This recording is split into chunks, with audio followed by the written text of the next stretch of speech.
আজকে আমরা অষ্টম শ্রেণীর দ্বিতীয় পর্যায়ক্রমিক মূল্যায়ন 2025 সালের ভূগোল বিষয়ের নমুনা প্রশ্নপত্র সেট 4 সম্পর্কে আলোচনা করব এবং এই প্রশ্নপত্রের এমসিকিউ ও এসিকিউ প্রশ্নের উত্তরগুলো আমরা এই ভিডিওতে জেনে নেব। তো চলো আজকের এই ভিডিওতে আমরা ক্লাস 8 এর সেকেন্ড ইউনিট টেস্ট 2025 জিওগ্রাফি সাবজেক্টের এই কোশ্চেন পেপার ও তার উত্তরগুলো দেখে নিই। সেকেন্ড ইউনিট টেস্টে তোমাদের 50 নম্বরের পরীক্ষা নেওয়া হবে, সময় দেওয়া থাকবে 1 ঘন্টা 30 মিনিট এবং এই প্রশ্ন আর উত্তরের পিডিএফ ফাইলগুলো আমাদের সহজ লেসন অ্যাপের মধ্যে দেওয়া আছে। অ্যাপের লিঙ্ক ডেসক্রিপশন বক্সে রয়েছে, সেখান থেকে তোমরা চাইলে প্রশ্ন উত্তরের পিডিএফগুলোকে নিতে পারো। সেখান থেকে পিডিএফগুলো কিন্তু পেইড কোর্সের মধ্যে থাকবে এবং পিডিএফগুলোকে ডাউনলোড করে নিতে পারবে, তার পাশে কিন্তু ভিডিওগুলোও দেওয়া থাকবে। দেখো এই প্রশ্নপত্রের 1 নম্বর দেখা দেওয়া আছে সঠিক উত্তরটি নির্বাচন করো। প্রথমে 6টি প্রশ্নের উত্তর লিখতে হবে, প্রশ্নের মানে 1 করে 1 × 6 = 6। 1 নম্বর দেখা ক্যাটাপেটিক বায়ু হলো ঊর্ধ্বগামী নিম্নগামী, এরপর অনুভূমিক না উল্লম্ব। তো ক্যাটাপেটিক বায়ু হচ্ছে নিম্নগামী। ওকে, এরপর দেখো 2 নম্বর দাগে অরিনোকো নদী অববাহিকা যে নামে পরিচিত সেটা হচ্ছে রানচাকো। এরপর হচ্ছে ল্যানোস, পম্পাস না সাভানা। তো অরিনোকো নদী অববাহিকা যে নামে পরিচিত সেটা হচ্ছে ল্যানোস। পরের প্রশ্ন হচ্ছে 3 নম্বর দাগে ফলের ঝুড়ি বলা হয় ভূমধ্যসাগরীয় মৌসুমী না নিরক্ষীয়। এরপর রয়েছে তুন্দ্রা জলবায়ু অঞ্চলকে। তো ফলের ঝুড়ি বলা হয় ভূমধ্যসাগরীয় জলবায়ু অঞ্চলকে।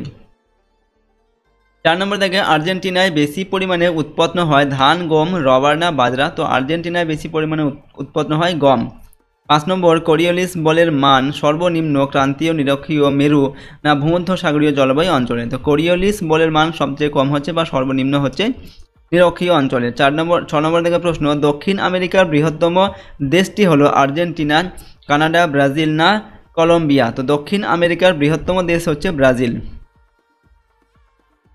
2 নম্বর দাগে নিচের প্রশ্নগুলির নির্দেশ মতো উত্তর দাও। এখানে 14টি প্রশ্নের উত্তর লিখতে হবে, প্রশ্নের মানে 1 করে 1 × 14 = 14। 2 এর 1 দাগে শূন্যস্থান পূরণ করতে হবে, যে কোনো 4টি। 1 × 4 = 4। 1 নম্বর দাগে একটি শীতল স্থানীয় বায়ুর নাম হলো ড্যাশ। তো একটি শীতল স্থানীয় বায়ুর নাম আমরা লিখলাম বোরা। 2 নম্বর হচ্ছে সেন্ট লরেন্স নদী ড্যাশ মহাসাগরে পতিত হয়েছে। তো সেন্ট লরেন্স নদী আটলান্টিক মহাসাগরে পতিত হয়েছে। 3 নম্বর পর্বতের অনুবাদ ঢালকে ড্যাশ বলা হয়। তো পর্বতের অনুবাদ ঢালকে বলা হয় বৃষ্টির ছায় অঞ্চল। 4 নম্বর একটানা বৃষ্টিপাতের পূর্বাভাস দেয় ড্যাশ মেঘ। তো একটানা বৃষ্টিপাতের পূর্বাভাস দেয়, এখানে উত্তর লিখবেন অল্টো স্ট্র্যাটাস মেঘ। ড্যাশ হ্রদ পৃথিবীর উচ্চতম হ্রদ। এখানে উত্তর হচ্ছে টিটিকাকা হ্রদ হচ্ছে পৃথিবীর উচ্চতম হ্রদ।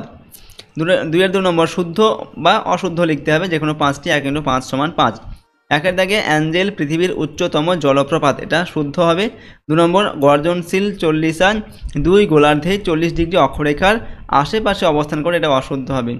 3 নম্বর স্ট্র্যাটোকিউমুলাস মেঘের অপর নাম হচ্ছে বাম্পি ক্লাউড, এটা শুদ্ধ হবে। 4 নম্বর ম্যাকেঞ্জি নদীর উপনদীটি হলো লি, এটা শুদ্ধ লিখবে। 5 নম্বর পৃথিবীর বৃহত্তম নিকেল খনিটি হলো স্যাডবেরি, এটা শুদ্ধ লিখবে। এরপরের প্রশ্ন 6 নম্বর দাগে মার্কোয়েট মার্কিন যুক্তরাষ্ট্রের বৃহত্তম আকরিক লোহার খনি, এটা অশুদ্ধ হবে। 3 নম্বর এক কথায় উত্তর লিখতে হবে, 1 × 5 = 5। 1 দাগে কানাডিয়ান শিল্ডের উত্তর দিকে কোন জলবায়ু দেখা যায়। তো অতি শীতল তুন্দ্রা জলবায়ু দেখা যায়। 2 নম্বর হচ্ছে পৃথিবীর ফুসফুস কাকে বলে। তো সেলভা অরণ্যকে পৃথিবীর ফুসফুস বলে। 3 নম্বর ITCZ কি। উত্তর পূর্ব ও দক্ষিণ পূর্ব আয়ন বায়ুর মিলন অঞ্চলকে ITCZ বলা হয়। 4 নম্বর চিনুক কি। রকি পর্বতের পশ্চিম ঢালের নিম্নমুখী উষ্ণ বায়ুকে বলা হয় চিনুক। 5 নম্বর কোন উপসাগর দ্বারা কানাডিয়ান শিল্ডের 3 দিক ঘেরা রয়েছে। তো হাডসন এই উপসাগর দ্বারা কানাডিয়ান শিল্ড অঞ্চলের 3 দিক ঘেরা রয়েছে।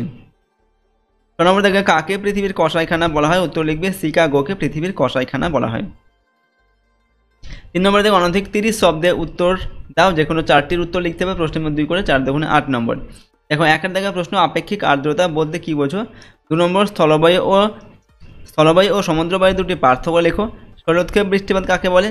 4 নম্বর টিকা লিখতে হবে কিউমুলোনিমাস মেঘ সম্পর্কে। 5 নম্বর হচ্ছে উত্তর আমেরিকার হ্রদ অঞ্চল শিল্পে উন্নত কেন।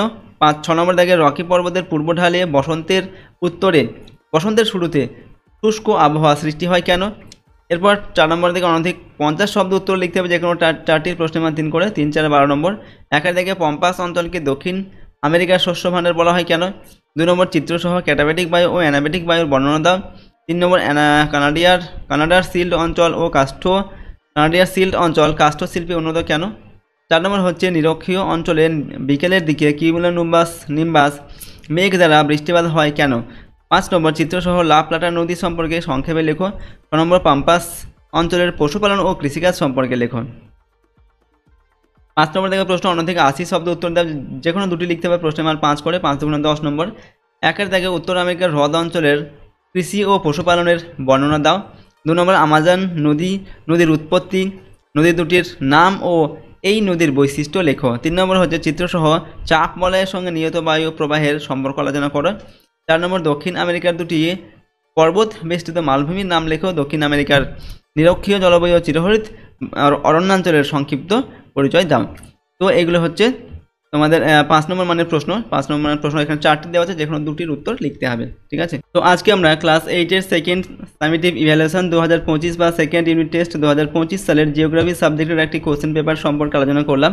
তো এখানে যে প্রশ্নোত্তরগুলো সম্পর্কে আলোচনা করা হলো, অবশ্যই তোমরা সেগুলোকে ভালোভাবে প্র্যাকটিস করবে। এর আগে কিন্তু তোমাদের আরও 3টি সেট দেওয়া হয়েছে, সেই 3টি সেটের কিন্তু সম্পূর্ণ উত্তর করে দেওয়া হয়েছে। ওকে, তো সমস্ত প্রশ্নোত্তরগুলো কিন্তু অবশ্যই তোমরা প্র্যাকটিস করবে। যে কোনো একটি সেট প্র্যাকটিস করলে কিন্তু তোমার পরীক্ষায় সমস্ত প্রশ্ন কমন পাবে না। 4টি সেট এখানে দেওয়া হয়েছে টোটাল, তো 4টি সেটে কিন্তু তোমরা খুব ভালোভাবে প্র্যাকটিস করে নেবে, তবেই কিন্তু পরীক্ষায় সমস্ত প্রশ্ন তোমরা কমন পাবে আর কি। ওকে, আর যদি এর প্রশ্ন এবং উত্তরের যে পিডিএফ ফাইল সেগুলো পেতে চাও, সেগুলো তাহলে তোমরা সহজ লেসন অ্যাপটিকে ইনস্টল করবে। অ্যাপের লিঙ্ক ডেসক্রিপশন বক্সে দেওয়া আছে, সেখান থেকে অ্যাপটিকে ডাউনলোড করে প্রশ্নোত্তরের পিডিএফগুলোকে নিতে পারো। পিডিএফগুলো পেইড কোর্সের মধ্যে থাকবে, সেখান থেকে পিডিএফগুলো তোমরা ডাউনলোড করতে পারবে এবং তার পাশে ভিডিওগুলো দেওয়া থাকবে। আর যদি আমাদের এই চ্যানেলে তোমরা নতুন হও, চ্যানেলটিকে প্লিজ সাবস্ক্রাইব করবে, বেল আইকনে প্রেস করে অল অপশানটিকে সিলেক্ট করে নেবে পরবর্তী ভিডিওগুলি পাওয়ার জন্য। ভিডিওটিতে অবশ্যই লাইক করবে, ভিডিওটিকে বন্ধু বান্ধবের সঙ্গে শেয়ার করবে, কমেন্ট বক্সে তোমাদের মতামত অবশ্যই লিখবে। আর তো চলো আজকের এই ভিডিওটিকে আমরা এখানে শেষ করছি। সম্পূর্ণ ভিডিওটি দেখার জন্য অসংখ্য ধন্যবাদ।